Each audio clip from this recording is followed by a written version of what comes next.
Hi, everyone, and welcome once again to this newest episode of the Walking for Peace podcast. Hola, Alberto, my mighty companion, who is with me again today to share all of these experiences. Hola Moni, hi everybody. Well, it's good to be among you all again, sharing some of these experiences, looking at them once again through the lens of, especially of A Course in Miracles, the teaching and the vision really that has most impacted our lives these 25 years later. And before we get into what happened next after our experience in the last episode, our big argument about money, what happened with that priest, I want to read a little bit today of the lesson that happens to be today's lesson of A Course in Miracles. Alberto and I continue practicing, even though we have been with this course now for what, 6 years, over Six six and a years. half years, almost 7 years now. We continue practicing the lessons, we continue contemplating them, we continue making them a part of our life as part of a living practice, not merely something where, okay, you just read it for a little bit in the morning and then that's it. But really, it is the vision that we apply in everything that is going on in our lives and the way in which we try to move in the world with that vision very clear in our minds of who we are and who our brothers are at the same time with us. And I thought it would be interesting to read today's lesson, because only a fraction of it, because it seems very appropriate for how we are about to begin this session and what is about to unfold. And I'm only going to read this little section, which quite called out to me today. Today's lesson is lesson 233, which is I give my life to God to run today. And it goes, today I come to you. I will step back and merely follow you. Be you the guide, and I the follower, who questions not the wisdom of the infinite, nor love, whose tenderness I cannot comprehend, but which is yet your perfect gift to me. This is one of the small, beautiful prayers that is in this part of the course, part 2 of the workbook.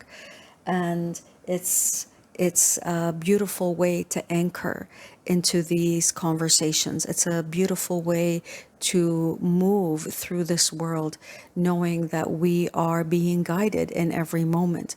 And that all we have to do is surrender the ideas that we have, the plans that we have, the goals that I, for example, as Moni, think that I have that will make me happy, that will bring me peace, that will bring me a sense of joy. All of these plans and ideas that are coming from a very limited definition of self, very small ideas of who I think I am and what truly will make me happy. And today continues really today's stories and today's experiences that we are going to share continue that feeling of trying to do our best to surrender our goals, to surrender our plans, and to allow ourselves to be guided and to let love, which is always there, to reveal itself to us, because ultimately that is the greatest teaching of the course, that the love that created you is with you in every moment. The love that you are is merely awaiting your awareness of it. For each of us to look inwards, to look at that love, to look at that light, and to simply recognize that it is there for us to lean on, whose strength we can take from, whose presence really is the strength and the power and the light that we can go to allow it to lead us forward. And so, this idea of that eternal presence, whether you want to look at it within as, and what the Course calls the Son of God, being the extension of the love of his Father, of his Creator, that light, that love is what we are, awaiting recognition, and the Creator of all that is, which is love, that is love, who is love, is merely also awaiting recognition. there's nothing we have to build here. There's nothing we have to create here. And I think that's one of the reasons why I think both Alberto and I love this course so much, because it continues what we began 25 years ago, which is the recognition that, and this is something that I actually write in my diaries a lot, I feel like I am being broken down every single day. I am being broken down. Everything that I thought I knew, everything that I believed, everything that I held sacred, and I thought, I'm not going to budge from here. This is what I believe, and I hold this to be true, just falls by the wayside in light of the experiences that happen, and that willingness truly to look at things differently and truly find peace. Because ultimately, this is what this journey was all about. This was about peace. And I didn't appreciate it maybe as much when I was walking, but I was appreciating the fact that I was having to question everything that I believed about peace. And back then, I really didn't understand what all these experiences that we were going through had to do with peace in Jerusalem. Because, ultimately we're walking to Jerusalem for peace. And part of, what motivated me to, to embark on this quest, what I felt was this calling, was this, I was feeling that this was my contribution to peace in the world, peace in Jerusalem. And I'm going to dedicate my life to this peace in Jerusalem and in that region. And at the same time, I was going through incredibly profound and intense experiences one-on-one with people that were, especially, obviously Alberto being the main one, who's making me question so many things, and the way that we were walking, which I had not counted on, and so many adjustments and things that I had to let go of, ideas and images that I had to let go of in terms of how I imagined this walk would be, how I imagined myself to be as I was walking. All of that was coming to the surface so that I could actually look at it and lay it aside, so that a version more aligned to the love or to the truth of who we are could come forward. I say this now, obviously, with this vision 25 years later, but back then I understood I was being broken down so that something new could be built or rebuilt from the ashes, like a phoenix, right? You get burned away and then something new is rebuilt. Whereas now I would look at it more like I was being asked to look at all of the things, all of the beliefs and the fears and the judgments and the prejudices and all the limitations and the images that I had constructed that were actually blocking the eternal presence of the peace and the light and the love which God, the Creator, created. That's really the biggest difference that I would say I would add, or I would contribute now 25 years later, is that there's nothing we have to build. We just have to return our awareness to the truth that is always there, awaiting our focus on it. Alberto, what do you think about that? Yeah? Totally. Is that I will add to that the main thing that at that time I was suspecting already, because all the signs and all the guidance that I was receiving at then through my guides or through my guide. No, at then I didn't call it the Holy Spirit, but I call it love, life, my friend, Father, Mother, God. I call it in many ways, but the universe too. The only thing I didn't like so much the universe, because still the universe sounds too physical, and this voice, it was more spiritual, like came beyond the physical, Then in one way or another, this guidance was pointing me very clearly, and that there was much more beyond the physical than what I could see at that time. And that was one of the reasons why I followed the signs to go to Jerusalem with you, because the signs came very clear, and that, like this sign in bone with the aliens that I talked the other day, and many other ones that show that really the things that were happening in the physical couldn't be only by coincidence. It was something moving beyond. Like it was like a big theater. It was like a big theater, and now we are going to talk about that in the next experience. It was like a big theater or a big movie screen or something, or a dream where we were moving. But this was not really the reality, or at least the ultimate reality, you know? And, and then all that you are saying, and we know today, thanks to the A Course in Miracles, is that is the truth. O sea, we don't know who we are. We don't know what is the world. We have forgotten. We had forgotten, yeah, but in this moment we don't know. No, o sea, from the moment where we are, we don't know. We have 25 years ago. and 25 years ago, we didn't know. Today, we don't know yet. We are remembering, we could say, but what we see is a world through our perception that looks that is real, like that looks that is real, the reality. And our bodies, and we are observing from this perspective that it looks separate of everything, like we are characters from a movie or from a story, you know? Mm-hmm. And at that time, it was not so clear like today. Today is much more clear than then.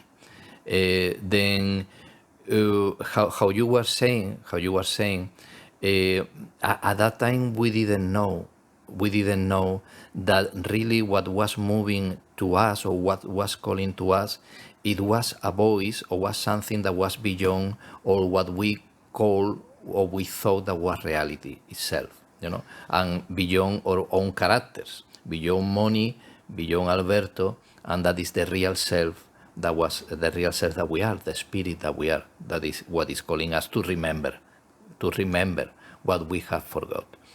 Then, yeah, that is, I will add to what you were saying, that is the same, but a little more complete from the vision or the perspective that the Course in Miracles is teaching. That was something that already we were learning from many other routes, or from many other ways. We were starting to learn all that, and through our experience, because the signs, the synchronicities, this connection with the inner guide was pointing us more and more towards that goal.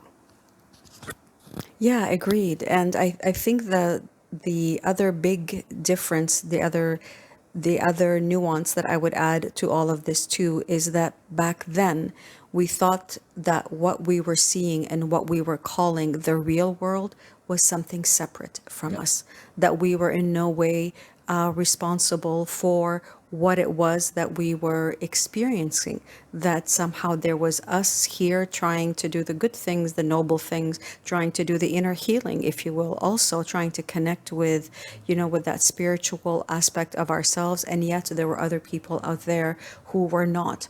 And, the best that we could do is try to get them to see this vision and help them to understand and open ourselves to be available to, explain things to them. But ultimately, it was the belief that we are separate from what is happening out there.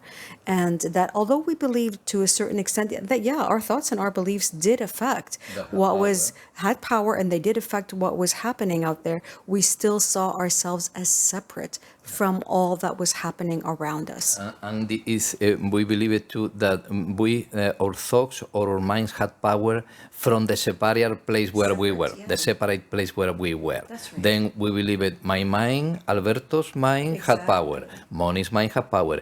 Everybody's mind had power. Then people is using bad their minds, like I was using before. Now I need to convince to people that they need to use well their minds. That's right. Then we were in the right direction, but still we believe it that we were separate. And until people didn't change their minds, they will still be affecting wrongly the world. That's right. Now we know that it's not that way. Now we know that I am the dreamer of my dream.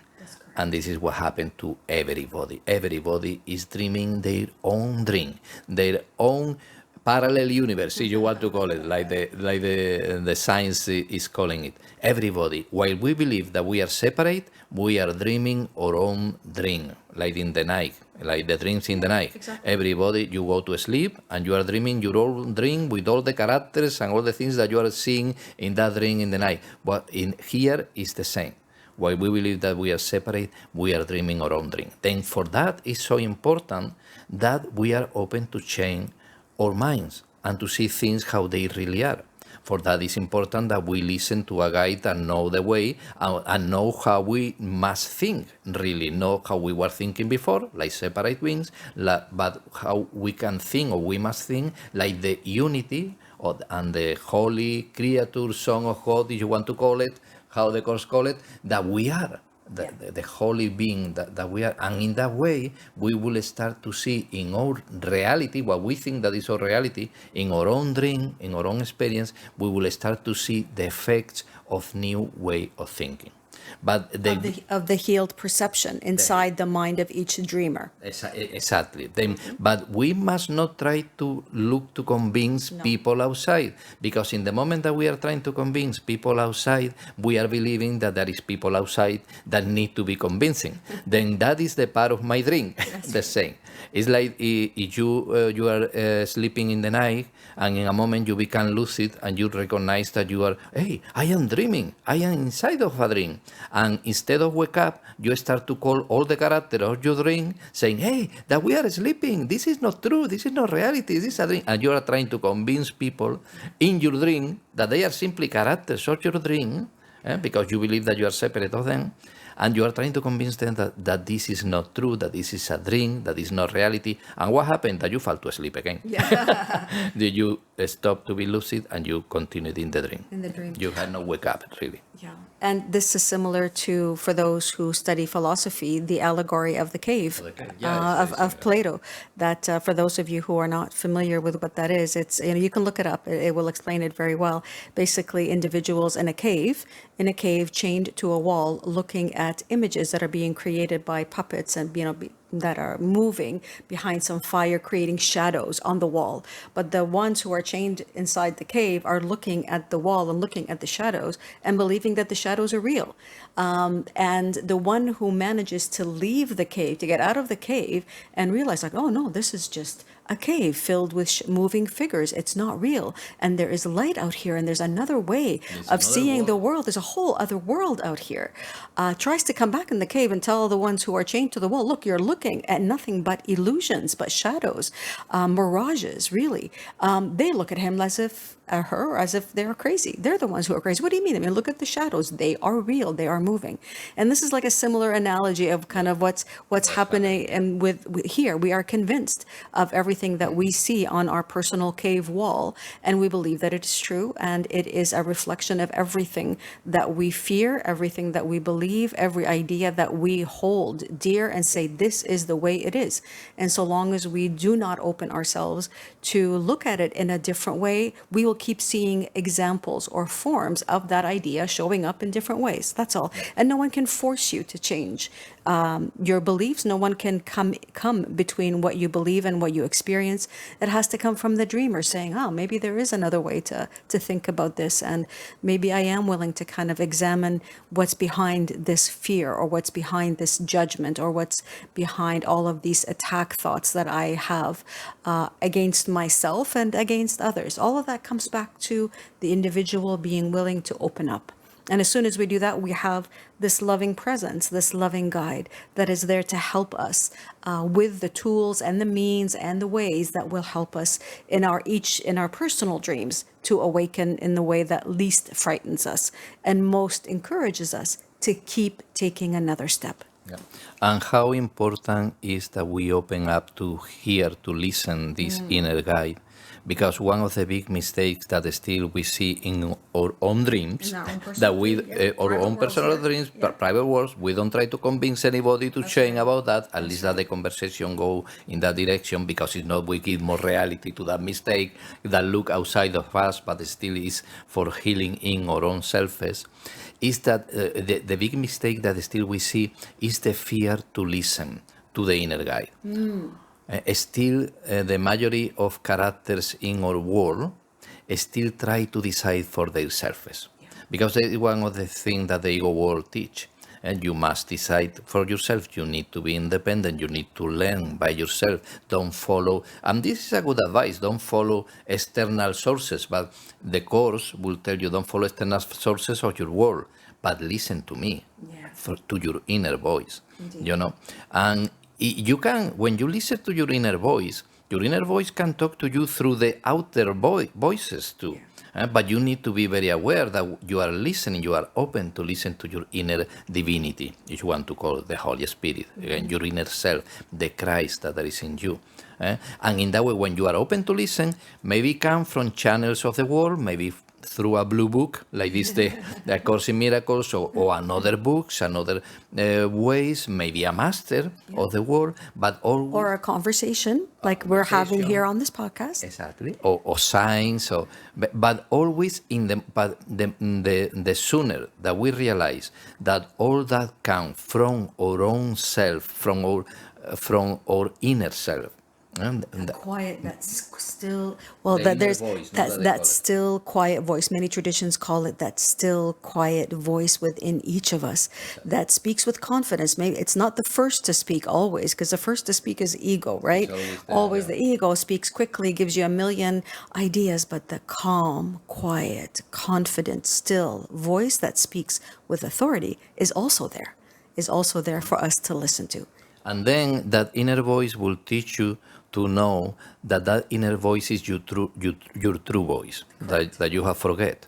Is the voice of the divinity that live inside of you, the Holy Son of God, like the Course say, that you are, that all we are, that inner voice is not only live in you, live in all things, in all things, in all your brothers and sisters, in everything in the world, because everything was created from this source that is this inner voice talk for, no? And then when you start to learn this, that voice is like in religion you hear that God is in everything. When you start to believe that God is in everything, is when you will start to hear the voice of God in everything too. Then is when you can trust too the voices outside, because you know that they are a reflection of the inner voice, and you are going to recognize that inner voice, because always is going to talk to you about love, never is going to condemn anything. It's going to be gently remembering you little by little the past and the peace, the peace, the joy, the love that you are, that everything is, and that always you have been. Because that is so important, to hear the guide, because that is one of the big fears or the big resistance that I see still in my world, that again is a projection of my own resistance or my own belief in separation. That is the last thing that we need to heal. And we need to remember that we are one. We are one with everything, with God and with all our brothers and sisters. Because we are broadcasting in every moment. If I say, like, I am listening to the voice of the inner teacher, I am making that declaration that if I am doing that, then all in my world are doing that. But in the moment that I say, well, I am doing that, but nobody else is doing that, that is exactly what I'm going to see in my world. Okay, I'm doing it, but nobody else is doing it, because I have broadcast that, I have affirmed that, I have declared that to the world. And what I am declaring, what I am standing for, what I am thinking and believing is exactly what I'm going to experience. And that's not just the Course, by the way. This is, so many traditions talk about, this, and even psychology, that you are projecting what it is that you believe. This is not radical or confined, or what you reject in yourself. It's like, I'm doing it, but nobody else is. And nobody else is, well, that's what goes outside. That's the nobody else that's, doing it. So that's what you are projecting out there. And so this is what you experience. That comes from the belief in separation. That is exactly, the main problem here. Exactly. That we believe that we are not one, to believe that we are separate selves. Exactly. Exactly. And that's ultimately the Course can be, summarized also. And there's a very simple lesson that says there's only one problem and one solution. The one problem is you think that you are separate from your Creator, who is love, and that you are separate from all of his creations, who are your brothers. That is the only mistake. And the only solution, the one solution, is to remember that you are joined. Return your awareness to the truth of who you are, forever one with all of creation, who are your brothers, forever one and joined in love and joy and peace, and forever part of your Creator, who can never abandon you and who you can never be separate from. Okay. And so that's, it really is simple in that sense.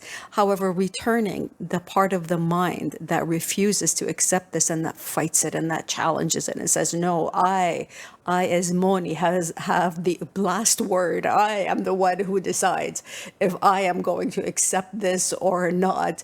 That is really the only barrier, because I'm still attached to the identity of Moni, that Moni thinks she knows. Moni thinks she knows what's going to make her happy. Moni thinks she knows what is true and what is real. And all of that is what is in the process of being healed. But that is come to from all the fear, that belief in separation, to believe that we are bodies, believe that we are characters in our dream without knowing it, the truth, is make us be afraid of all of the world, of all the things that we are putting there. We have forgot that our Creator is love, that we are loved, that there is nothing really to be afraid. And how we believe and we are in all this, like this is true, instead of to know that it's only a projection, it's a dream, it's a theater that we are putting there that reflects our own belief and our own thinking. While we still believe that, and while we believe that still we are separate, we are going to be seeing that projections, that dream, that matrix, that simulation, where we think that The we shadows are on the wall. the shadows of the world. Yeah. But I understand that there is while you believe that you are separate, there is a strong fear to lost. To lose, yeah. To lose. That, yeah. If I do this, I'm going to lose what I still value. There are many things I don't like in this world, but there are things that I want. I don't want to lose all the things that I had gained. I don't want to lose the loved ones that and that fear. Yeah, that is the fear. Then it's understandable. Yeah. But the good thing is our inner guide, know very well who we are, but know very well too the obstacles that we had put and the challenges that still we see in our way, and he know perfectly how to guide us and how to bring us to the truth. But we need to decide. We need to allow him to take us step by step. We need to start to trust in him. And that is the main thing, to be willing, no money, to be willing to follow this path and to be guided and to trust in our master, our real master, that is the inner master.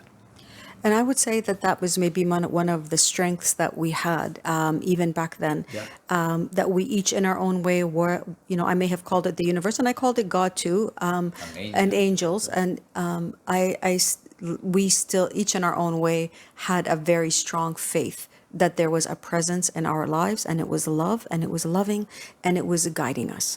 And so that was something that we kept on, that we kept leaning on, that we kept going to, that we kept perfecting. And that is something that I think has served us, not served us, obviously, not only then, but continued to serve us, even to this day, to this very moment. This is what we ultimately lean on in every moment to guide us. Now, with all of that wonderful conversation,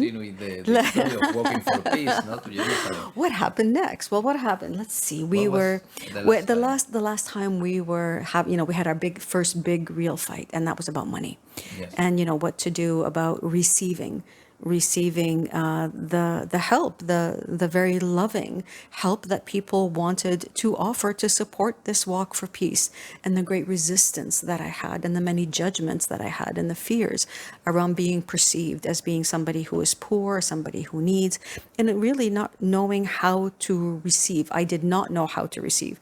I was taught to give and to always be giving, because that was the sign of being somebody who is strong and helpful, is to always be giving. But at the moment of receiving, it unlocked within me a great deal of resistance and a lot of fears. And so in the last episode, we talked about, specifically how we look at that now through the lens of A Course in Miracles, and, money just being another form in the dream. It has no more meaning or value than that which I place upon it. And giving these forms and giving these fears and all of these judgments to the inner teacher, to the Holy Spirit, to allow us, to help us to truly understand who our source is, what our source is, and where our true safety and where our true abundance comes from. So that was the last episode. And so we had that first big fight, and the priest of the church where we were staying wasn't very he was welcoming, but kind of at the same time critical, saying to us, you're not really pilgrims because you're not really married and you're going on a big adventure.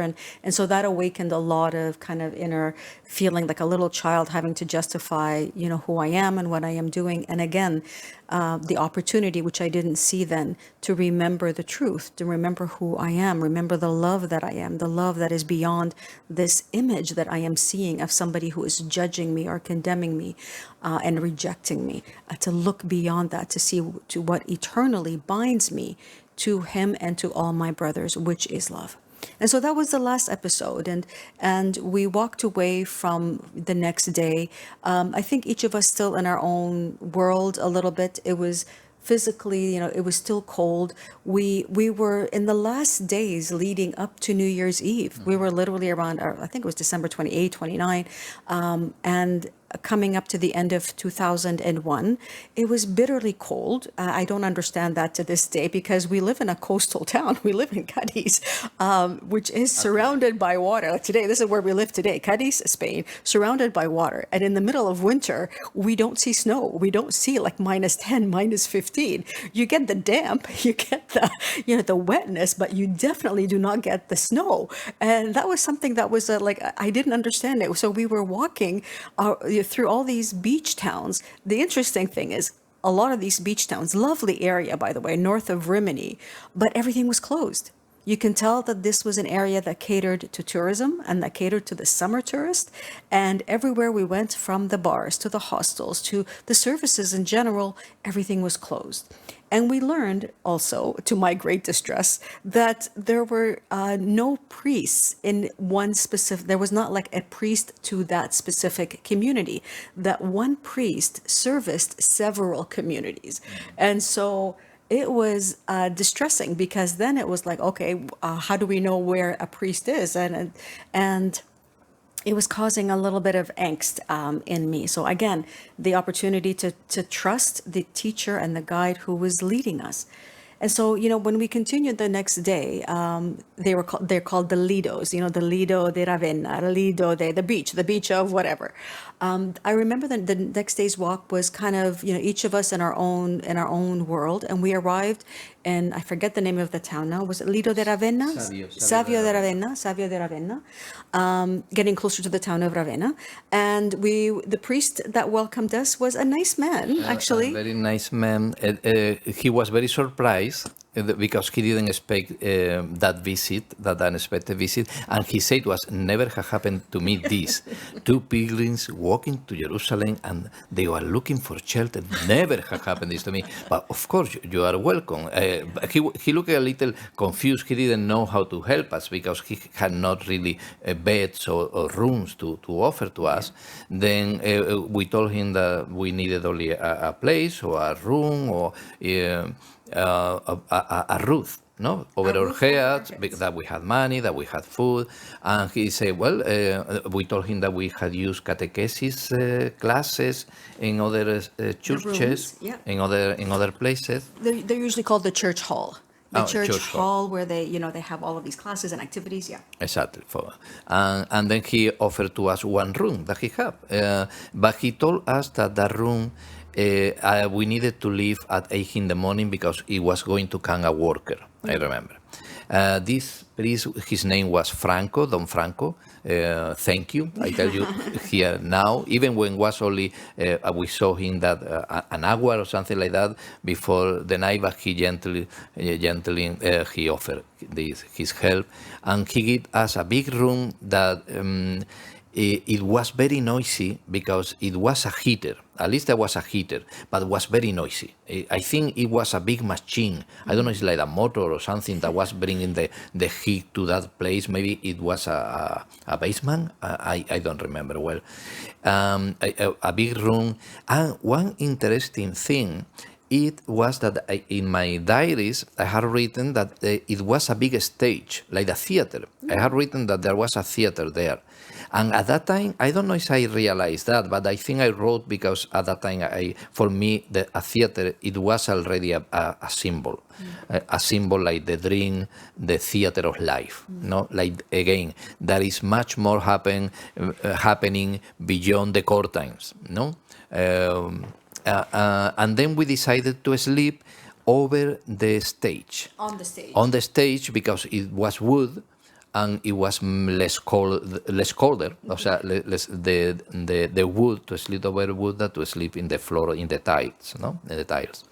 And that is a thing that I remember of that experience. Again, I think I went out to get a walk, like usually I do, to connecting with the spirit, with the inner guide. I don't know if we had any other thing. You don't remember anything more, no, about that night? No, just another day without a hot shower because there was no hot water and there was cold water. And so it was, we just washed up as best as we could, and we had wet towels. So that was the one thing we were always grateful for, is we carried wet towels. Yeah. And it was, it was just And that we sleep warm. warm. We sleep warm that night. I had in my diary, yes, dormimos calentitos. We were warm that night. That's all. But I think that the symbol of the theater, it was a good one. It was a good one because we had other symbols, other times where I was aware of this, like life. I call it life too at that time. Life was telling me, remember that this is not reality. Remember that I am moving here beyond the curtains. Because, and you know how this had so much sense, that was not the ultimate reality, like this was like the theater. For all the synchronicities and things that happen, Sure. Who is going to orchestrate all that? Yeah. Is not moving threads beyond the curtain, It's not moving things. Obviously, what was happening there outside, for that we receive the messages that we receive and the connections that we have and the signs that many signs that we see giving thank you, you are doing right, you are doing well, continue, I am with you, I love you, many signs of that, all this couldn't be coincidence or azar, no? Chance or random. Or there was something really that was putting these things there. This thing is like magically appear. It was not that it was there. It magically appeared, or there was something that was moving things. Today we know that these projections that we do, when we allow the spirit, when we put in his hands, it can move totally. Everything can move and can change from one moment to other. The more faith that we had in it, and the more that we surrender to this loving guidance, it happened that we see miracles in our experiences. Then at that time we could see it too. We could see how. And we are going to tell some stories here in this podcast, where you can see perfectly how the hands of God was moving the. Yeah. The projections, spirit or your guide or your teacher cannot come between what you believe and what you put out there. That's the first thing. I mean, that's an immutable law of cause and effect. Cause is thought. Effect is what is the outcome of that. Wonderful.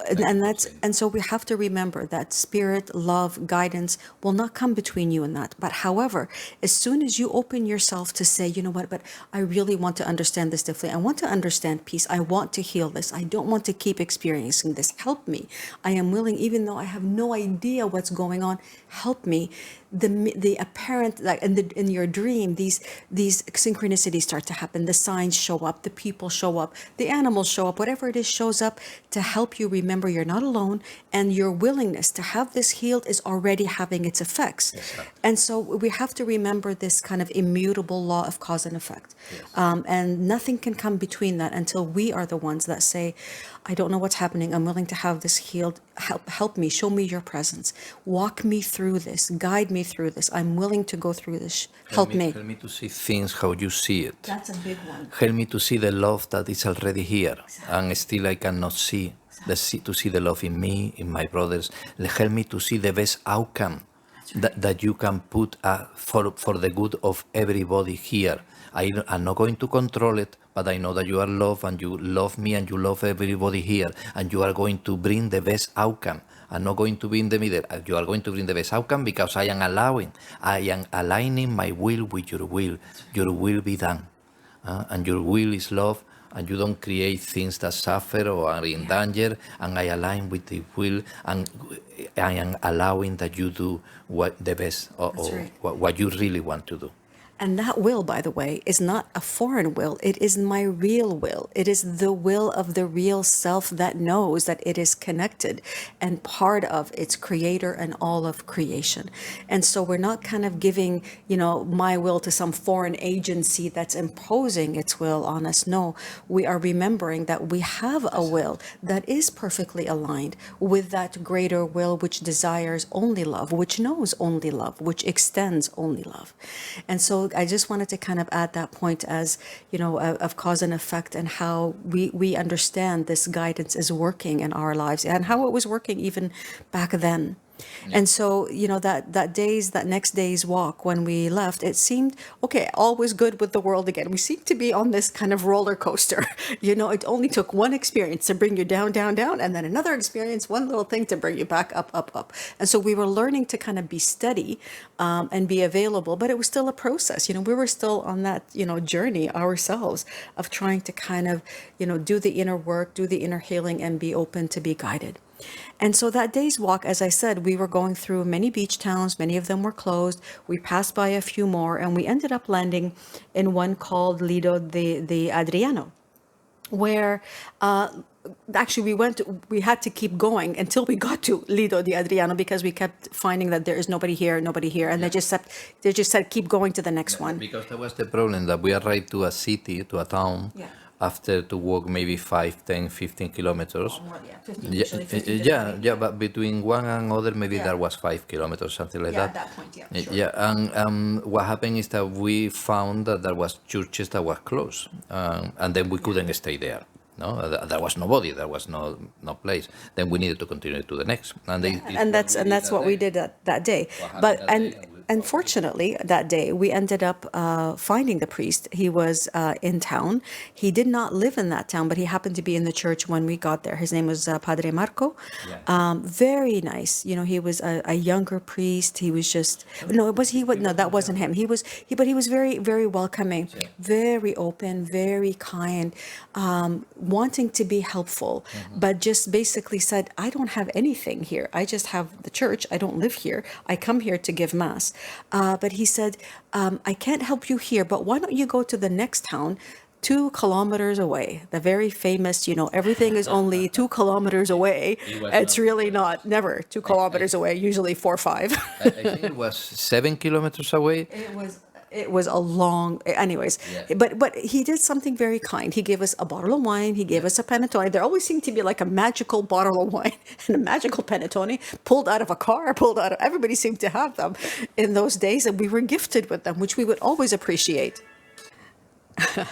But the one thing that he did, which we really appreciated, was to say to us, go to the next town where I know that there is a priest and he has accommodations, that he's more likely to be able to help you. But if you don't find anything, come back here and I will leave the church open.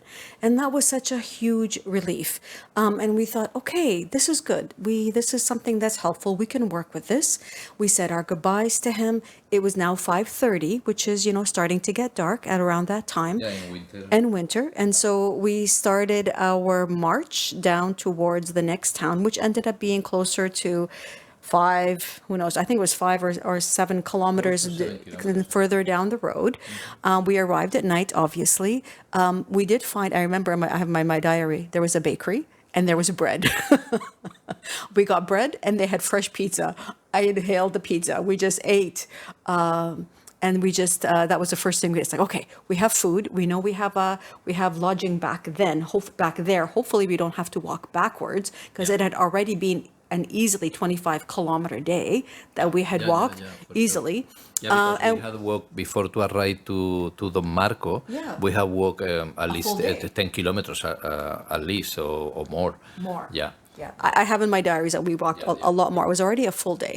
And so when we asked about the house of the priest, they directed us to the house of the priest. By the way, the people in the supermarket I had in my diary that was very nice.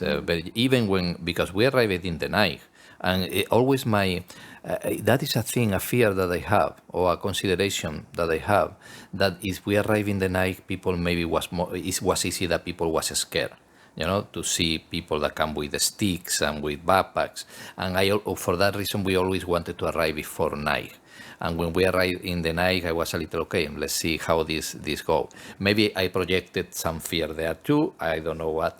But in one way or another, in the supermarket, in this place where we went, the people it was very nice with us. You remember? And they pointed us to the house of the parroch. Of the priest. Of the priest that was beside the church. It was the church and the house of the priest. Yeah. Yeah. And so this was an interesting situation because the house wasn't right at the sidewalk. There was like a big gate that was all like a fence, a gate fence, like a big fence all around the property. And there was like a long walkway, 20 meters, you would say, 20, 25 meters? Or more, maybe. A long way to the door, like to the house itself, which looked like a really beautiful. Again, this was another nice, beautiful community. You can tell it was an affluent community, and it was just a gorgeous home that was set back a little bit away from the road. And at the gate, there was an intercom where you could buzz to speak to whoever was inside. And so that was the first time that we had encountered something like this, because normally we just knocked on the door and we spoke to the person directly, kind of face to face, so they could see us. But in this case, we rang the buzzer. The door opened, but I don't know that he could see us. He was pretty far away, and we were trying to explain ourselves on the intercom, but yelling at him at the same time, 20 meters away, trying to explain, at night who we were and that we just needed shelter. And we couldn't see him well because he was far. We could see his figure with the light of the house. Exactly. Outside was dark. The light of the door behind his body. But we couldn't see him. We saw a priest, a skinny guy, I think. I don't remember. But it was awkward. It was awkward to try to explain from far away what we were doing, but we did. We did. Even we say that we had been in the church in the previous town. And all that, but he was not listening. We could see immediately that he was not listening, and he immediately said that he couldn't help us. I'm sorry, I can't help. Go tell. Even in some moment he dismissed us. He dismissed us, and even I felt again a deep. I didn't feel anger. I feel sadness. I don't know why. Because you were usually feel more anger at the beginning. I usually feel sadness. Like this is. I think that the idea of he's a priest. We are in Christmas season. And you said that to him. And I say to him, but at the last moment when he say no. I cannot help. Go. And I say, but it's Christmas. When I say it's Christmas, I was not saying, hey, bring me to your house. No. I was saying, at least come to us and listen to us, talk to us. That was the idea. And simply the fact that he even didn't want to come close to talk. I don't know, he thought maybe that we were vagabonds, but even in that way, vagabonds have the right to listen, especially if you are a priest and this is Christmas, and that is the judgment. This was all projection, right? Obviously, that is projection. Always, that is the thing that we didn't know at that time. Exactly. That is the big difference. We know even when we started, we knew that our minds had power. We knew that we affected reality. Now we know that it's not reality, but we were starting to know that was even to a simulation or was a matrix. Still, we thought that everybody was separate and everybody had the power of mind, and we didn't. We needed to help other people to know that they had the power of mind. Follow your dreams, follow your goals. Still in the in the separation stuff. And all that. Then I felt sadness because I was giving reality to the fact that there was a brother outside there that was judging us for ignorance, for fear, for whatever it was. He was denying the who we really were and who he really is. And then I felt sadness for that. And when I say it's Christmas, no, come here to talk to us, and he did with the hand like he dismissed it, no. Yeah. And then I felt very very sad again, like Calimero. You remember I talk about Calimero, this character of the cartoons of my childhood. Calimero is a black chicken with a big white shell over his head, and he's poor thing. Everything happened to him. Like Eeyore. Like Eeyore and Winnie the Pooh. Winnie the Pooh. Everything happened to the poor Calimero, but I had this sign. I say that because this sign came to me many times, and when I was feeling down, I saw a Calimero, and I knew again that the spirit, my inner guy, was telling me, joking, laughing a little, not laughing of me, but see what is really happening. You are falling in the drama. You are falling into believe that this is really happening to you. That there is not. There is a purpose here. There is a purpose in all this that we are living, and we should clarify when we say that it's a purpose. Is that doesn't mean that God wants that we suffer or we have problems or we have challenges. He wants that we wake up. But he cannot interfere with our own thoughts. Then we are putting there the problems and the drama and that we see there in the world, but he cannot interfere. But he's using all the problems that we are putting in the best way to help us to wake up, in the best way that we allow it, that we can hear, that we can open ourselves to see things how it really are. To see things from another perspective.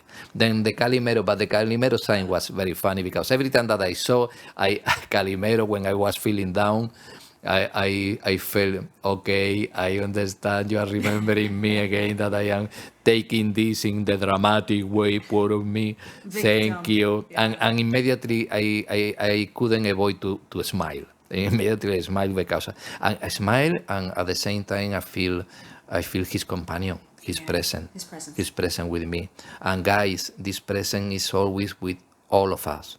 This presence, this loving presence is always with all of us. And she know the way. The more, the faster that we start to trust in him, in her, and the faster that we start to give our life, like the lesson that you say, the lesson of today.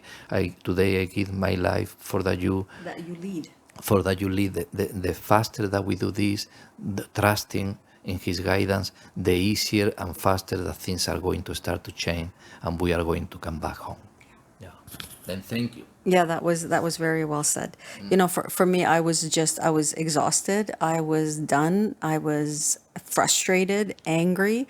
But and just like very tired, I'm just tired. It's like tired, and it wasn't just a physical tired. It's like, enough of this. Like, come on, and why are we doing this? And I remember then I go, listen, we're gonna ask for a hotel, and we did ask for a hotel that night. We did it, but it was all closed. It's like, it was obviously the holidays, like we said, beach.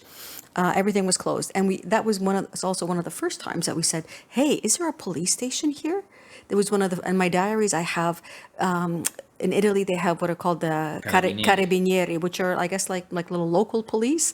And we had seen like a lot of, carabinieri cars, and we had asked what they were. And it's like local police. It's like, okay, well, maybe we can find a carabinieri station and sleep in a jail somewhere just to get out of the cold. Because that's the other thing. Even though we had your tent, the ground was frozen. So we could not put our pegs through the ground. And so that was, the tents really weren't much help for us, even though the tent, Alberto's tent, even though we had it. And so it was like, come on, like, just deflated, defeated, angry. And then sad, and there was no carabinieri. So okay. So we found a park bench. We sat on the bench. And I was just down, and I didn't know what to Because do. we knew now that we needed to to, walk back. but to walk back. We are not walking now ahead. We are walking back. That had that is some feel. Every time that we needed to walk back is, we need to go to walk back for the next day to walk ahead and to pass only for to have a place to sleep, and but was still 7 kilometers to arrive to the church that this other nice priest told us that he was going to leave open. And that we hoped was still open. Yeah, I knew that it will be because Yeah. this guy it looks very very honest and very, but still 7 kilometers is more than 1 hour and a half walking, or almost 2 hours. And by now it was closer to like 7:30 at night. It was Totally even dark. totally dark. We sat on that park bench. We were both. Alberto was trying to comfort me. You were trying to comfort me, and you were sad too. But we were both kind of in that inconsolable state. And then, like something out of a dream, and truly, it was like something out of a mirage. It was a moped, a guy on a moped, a loud moped coming up, and it Doing was S's. weaving. It was weaving. And he arrives, and it was a young man. He arrives to the park bench, and just stops before the park bench, and he looks at you. You could smell his breath. Obviously, you could smell the alcohol. You could smell the liquor, And his face and the way that he talks. and he's slurring a little bit. And he looks at you, and he asks you for a light. Right? He had fire for his. He wanted a to light. smoke. He had a cigarette in his mouth, or he pulled a cigarette and he said, "Please, can you give me? Had you fire, please, or had you a light?" A light. And in the way that had you a light. Do you have a light? Exactly. Had you a light? I felt that something from the light was talking to us. It's like that situation, that moment of darkness needed light. And here came a representation, like a calling to give life to this situation. Give light. I feel it. I am explaining with words, but it's something that you sense in the moment. And then I went up. I forgot all the problems and all the situations that had happened, and I went to the guy, and I say, yes, just a moment.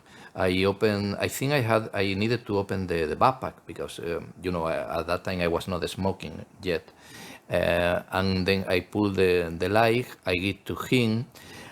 He turned on. I turned on the light. Yeah, it was like a little lighter, one of those little hand lighters. I turned on the lighter. I give him fire for the cigarette, and then he look at the lighter and say, "Can you sell me this? I can give you €1, €2 because I will need it." And then I didn't think twice, and I said to you, I give it to you. This is a gift for Christmas. And he said, no, I can pay to you. Digo, no, I take it like a gift for Christmas. And it's funny because in my mind I was thinking, what I am doing? This is the only lighter that we have. We are going to need it. I was thinking the exact same thing. Exactly. We had the lighter for, I don't know, especially for to turn on candles. But any food that maybe... Whatever we needed a little bit light for, yeah. Or in the night, for example, in places that there is not electric light, we put a candle. Then but I knew that was the right thing to do. And especially because he was coming, I don't know, I felt it. He was coming drunk, driving a moped, dangerously. Driving the moped, dangerously. It's very oniric. That's what I'm saying. Somebody that is a little confused, he doesn't know, but he's in danger or he's lost, and is asking you for life. It's like this in a dream happened. It's very symbolic in that way. And then I felt that this was what I needed to do. And then when I get to him, and he said, "Thank you." And he went with the moped, and he went. And then I remember that you told me that it's the only lighter that we have. And then it came from me, but it didn't came from me. I knew that came from beyond that. But it's something that I had told you before, and even I had experience before in my life in other occasions. And I told you, when you get from the heart, life returns to you twice or double. And I say that in that moment. and I trusted. And I remember that you said, blah, blah, blah. You say, I was like, are you kidding me right now? Like esoterics talking to me right when we don't have a place to sleep and we're on the bench and we have to walk back. Ugh. yeah. I wasn't in that place. I wasn't in that place. And okay, and we didn't think anymore, but I felt that something good had happened. And again, I felt like this is not coincidence. This situation is serving to a purpose. Yeah, because you're reminding me now, there was something in my diaries about when we were entering that town at night. When we were entering, there was a light, a street light Oh, yeah, you told me that went out and then came back on, just as we were walking into Yeah. the town. Again, the And it light. caught my attention. And I thought, okay, maybe there's something here. And the first thought that came to me, and I have in my diary, is just because it appears dark for a little while, the light always comes. And so I kind of had that in my diary. And then the interesting thing was, the second part of that was when we started to walk back towards the church, there was another street light, same thing. Just because didn't notice that. You that was something that was that was in my diaries. The light went out, another street light went out, and then it came back on again. The light was on. And so I thought, okay, I'm going to try and be positive. I'm going to try and remember the light. I didn't make the connection back then with your lighter, as we are right Yeah, now, but obviously. obviously there is one. But that was something that was with me even as we were walking. And we started to walk back. It had gotten warmer, which I have in my diaries. It had gotten warmer. You want to say something?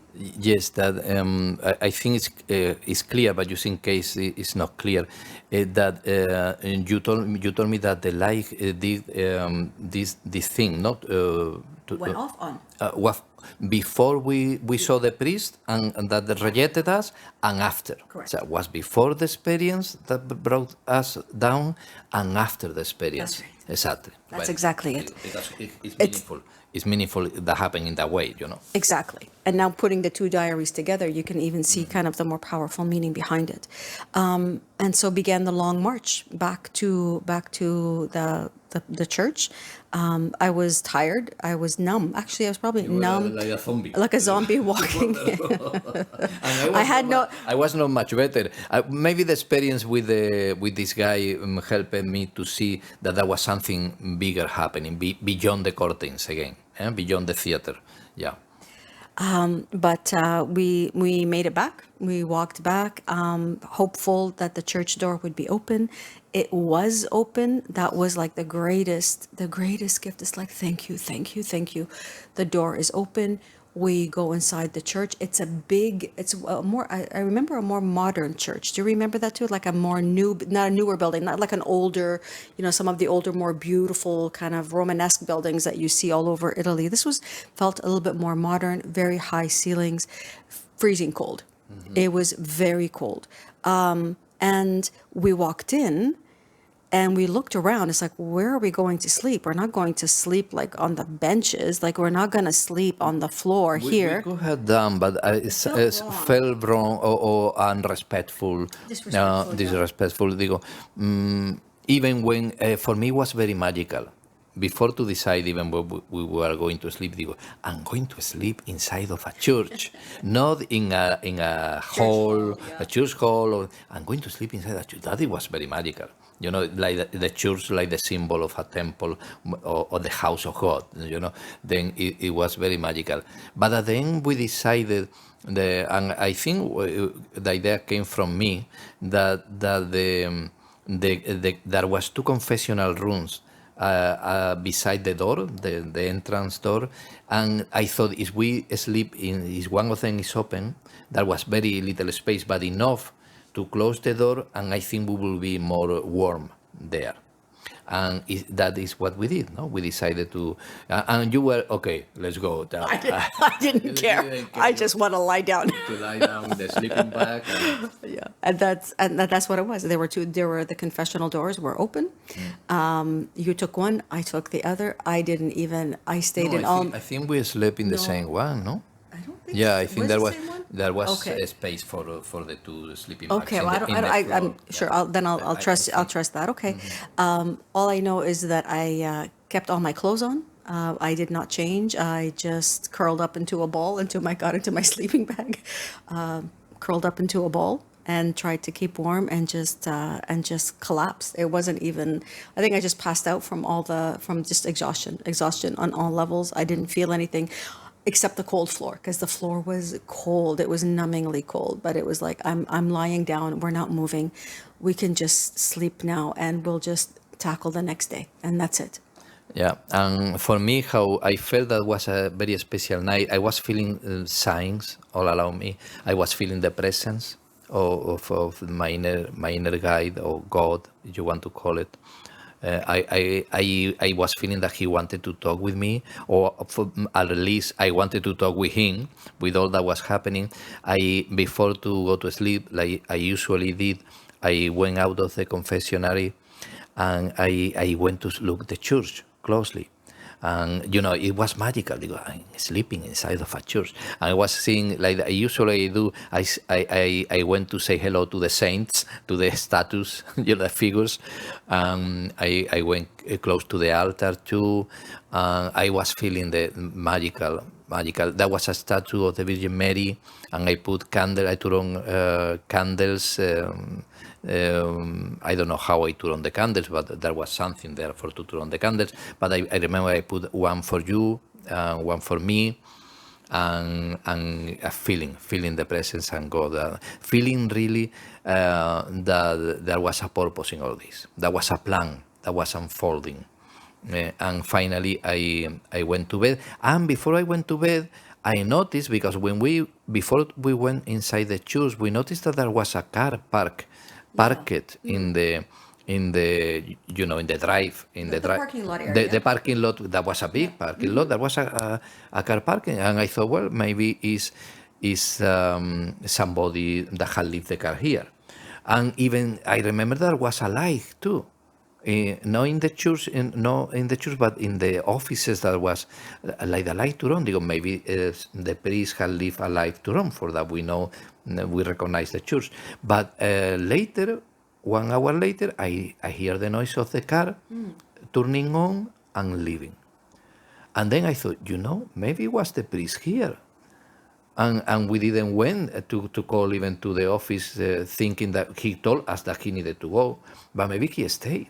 Well, he Maybe he doesn't stayed. live there, so that would be, or maybe it was somebody who worked for the church, or somebody who was like a Yeah, caretaker. but I had the don't know. feeling that he was the one that stayed until the last moment. I don't know, or maybe this Don Marco, that he was a nice guy, after thought that maybe he was going to wait for us. And how we went quietly inside the church for don't call the attention, for don't scare anybody. And we went, maybe he didn't know. I don't know, but it was too very interesting. The thing, it was a magical night in many senses. And I went to bed. I went to the sleeping bag. Immediately I was inside, was warm. You were warm? Well, it was cold, but it was much warmer than outside. And I sleep with my clothes too same, on. same. And I say thank you, and I say I'm ready, I'm willing. I put my life in your hands, like, and money too. How we decided when we started this walk, and your will be done. And that was the end of the night. So the night's sleep was rough. However, we also knew we had to get up early and leave early just in case there was a morning mass. And obviously, we didn't want anyone to walk into the church and find two people sleeping in a confessional. We didn't want to scare anybody, and so we got up early. We put on our backpacks, headed out, went looking for the first open bar so that we could go to the washrooms and freshen up a little bit, wash our faces. We find the first place, we go in, order our coffee. I go to the washroom, try to turn on the water. There is no running water. And I'm thinking, how can there be no running water? This is a bar, for goodness sake. So I was like, okay, no, doesn't worry, just go. Don't worry, just go with the flow. But then more unusual things started to happen. And I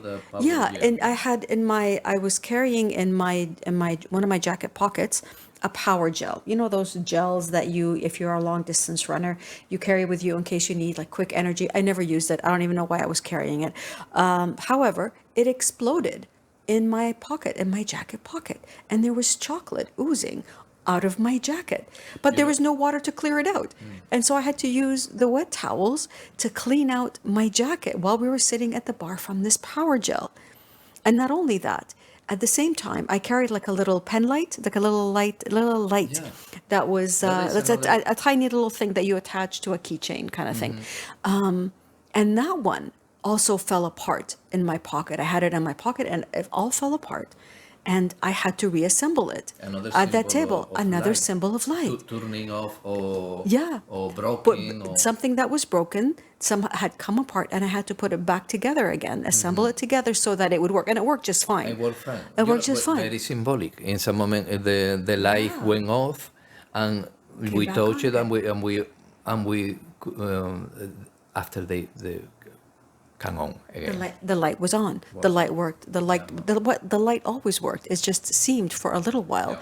The light was always there, just like love is always there. It's always there, but it just appears to be broken for a little It while was or out- missing for a little while. Out of our sight, maybe, no? Out of our sight, exactly. course The will- course, that's how the course would say it. It was more that your attention wasn't on the light. Your attention was on the shadow. Your attention was on the problems, was on the grievances, was on the despair, rather than being on the light.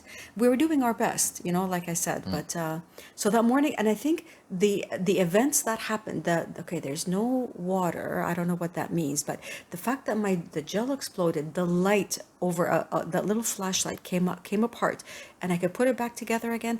That to me felt like, okay, God, the universe was speaking to me, saying, Exacto. "I'm with you," and that was my sign that somehow lifted my spirits. Exacto. And I was as if the day before, not that it was forgotten, but it was like, okay, I can try to put some of these things into a perspective. I'm not walking alone here. There is a greater purpose in this happening. I'm willing to kind of understand what's going on, but today is another day. Let's just start the day kind of ahead. We had a short walk. Our goal was to get to the next big town, really, which was Ravenna. Was it Ravenna? Yeah, Ravenna. And it was like, okay, let's do what we can with this day, and let's just start walking. Yeah, and I remember that that day, I was the one that was in a low mood were in a low in the morning, even when all the things that happened the day before that pointed to and was clear the messages, no, about there was something important happening. Still, we were suffering. We could say we were suffering. I know the course will say because the suffer was in your mind, Correct. you were experiencing that emotions, and you were even experiencing that things in your experience, your physical experience. But still, still we were suffering. We were having a bad time, and I didn't want to suffer. I do. Why we? Then I was feeling low, but I could see that you were feeling high. Yeah. You were feeling high. Many times happened that to us. You remember when I was low, you were high. When you were low, I was high. And we help each other a little in that way. I remember too that before we went out, I wrote a note. Thank you. Yes. We wrote a note of thank you to Don Marco, and we leave it in the altar. I think for that he could see it. And then we went to walk, no? And then after walking for a while, it happened a beautiful miracle that maybe you start to tell the experience. Well, it was, we were entering a town called Porto Fuori, which was just on the outside of Ravenna. And it was a flat day's walk. It was very, very easy. And we see across the road somebody kind of motioning. Was he across the road? No, because we were walking on the opposite side. Yeah, We had of the just, road. he was standing in front of his establishment. Yeah. He was standing there, and we were passing by, and he waved at us, and he just kind of motioned for us to come by, to stop and come in. And, we came over, and he just, introduced himself. It He was said, a restaurant. it was a restaurant called Il Davide, Ristorante Davide, and he was Davide. He was the owner. And all he said was, I saw you walking when I was driving past, and I just wanted to, to meet you. And he goes, come inside. Let me get you a cup of coffee. Let me get you some cookies, and I could just something to eat. My tears just started. I just started crying. It was like the just the tiniest act of kindness or yeah. compassion, and even now, like I feel my eyes watering. And for me We're too. just bringing on the tears, and I remember he helped me take off my backpack, like a gentleman. Like a He took off my backpack and he goes, "Ooh, this is heavy." Yeah, and he just, he helped us to a table. It was a nice establishment. It was very low. It was very nice. It was still early in the day. There weren't any people there, No, really. there We was were some people, there was no? like, it was Or very they came few. after. They came, well, there are people that came afterwards, Friends of him, I think. or maybe Or clients, clients coming to have a coffee because it was still early in the day. But anyways, he was just so attentive and so kind, and he offered us cookies and he made us some coffees. And the people And was then very nice, and then the other people came in, and everybody was listening. They were very encouraging, wanting to know what we were doing and why we were doing it. And he was saying it's so good that there are people like you who want to do good things in the world. And he was, like I said, it was just such a loving experience, being so warmly held after the night before. It's as if the night before didn't exist. It's like nothing happened last night. It was just all that moment, being in that presence of all of that love, being in the presence of all of that care, all of that understanding.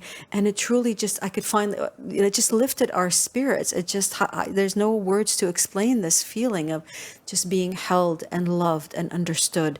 And of course, we could wash our faces. We could wash our faces, wash my face, go to the washroom, brush my teeth, just, basic physical things. Un té caldo. I remember a té caldo, un té caliente, a hot tea, té caldo, tea. and breakfast. Yeah.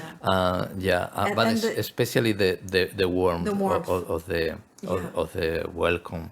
Yeah. And in some way, I will say that sometimes we are projecting our own emotions, our own judgment, our own wrong belief, and sometimes we are allowing. We're allowing. We're allowing that We're the allowing. reflection of the true Of the love of God. To- And that was obviously a reflection of the true nature of life, the true nature of the world, the true nature of the people, that all of us was being reflected through this amazing good guy, like all we are really when we can see each other how we really are. And that was a miracle, a miracle in the world that is a reflection of the miracles in our minds. The willingness in our minds to let love be what leads, not the fear, not the rejection or the being misunderstood, and the feeling of we're being abandoned and being sent away. All of that is what the Course calls the ego thought system, wanting to maintain separation from your brother, wanting you to keep pointing outside and condemning and judging, wanting to feel small, wanting to feel that you're not understood, wanting to feel that that you're alone in this world and no one will understand you. This is exactly what needs to be healing, that entire perspective or that entire interpretation of who we think we are. And so this was what was happening at the same time that we were allowing the love to reveal itself. And one nice thing too, that he wanted to make a picture with us. You remember? Yeah. And I'll post that, actually. I'll post that in the comments. Yeah. And with the backpacks, with the signs. By the way, that he told us, the signs I saw in the car, but I couldn't read it. I couldn't read it because from the car I couldn't read it because the letters are small. I will put the letters bigger, and then. Even for us, the letters were big, but he said that, okay, the next time when we go into Croatia, in Slovenia, when we go into Slovenia and Croatia, I'm going to make the letters bigger. And then is what we did. And then thanks to David that he told us, but because obviously we don't see the backpacks from the inside the cars because we are the ones that are carrying them. But another beautiful thing, a part of this encounter, the pictures and all that, was what happened to next. That was a total proof and a total message directly from God. What happened next? And you remember what it was, no? When we were saying goodbye. Yeah, it was time to continue walking, obviously.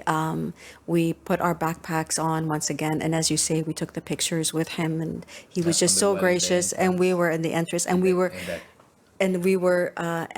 his restaurant had a bar. In addition to the tables, there was the bar area. And as we were about to leave, he says, oh, one more thing.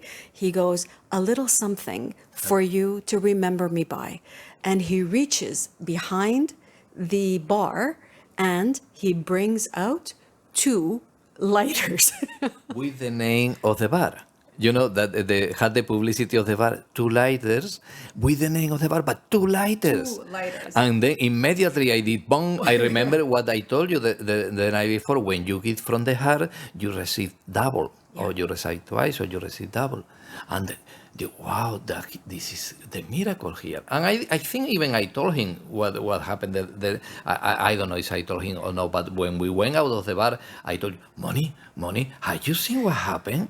He had given us 2 lighters, and you knew. I knew. And you Oh, God, yeah. And that was amazing. That was, because it's not what just happened, the kindness of the people. It was love, and was, we could see the hands of God really walking with us and telling us, see what I told you yesterday? That when you give from the heart, that you receive double. And not only that, you see how this is being planning, that I am working with you, that only love work with you. Don't be afraid. Go ahead. Take care of your thinking. Try to think with me, not you alone. And you will see miracles happening all the way with you. Yeah. And that was so amazing. Still today is, because we have seen this in our life many times, not only in that occasion and in the other occasions in our walk to Jerusalem. Still we are seeing that today, every day we are seeing that happening. And sometimes too we forget, like that then, and sometimes still we lose a little in the shadows, for the light turned off for a moment, but it come back very soon, because the real light never goes. It's always with us. It's always with us. Thank you. The light is always there.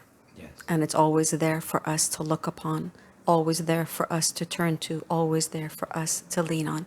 It just seems that it's gone, but it's not. It's always there. And so we will leave you with that thought, that the light is always there. The light is always with us. That light is who we are, and that light is love. Thank you for walking with us again today, pilgrims. We hope that you enjoyed our little story today, and we hope and we invite you to walk with us again next week as we continue this contemplative journey, this walk for peace from Rome to Jerusalem and to our real home, which has nothing to do with Jerusalem, which is the home that we are all walking to together, to the remembrance of who we truly are, the light that we truly are. Amen. Thank you, pilgrims.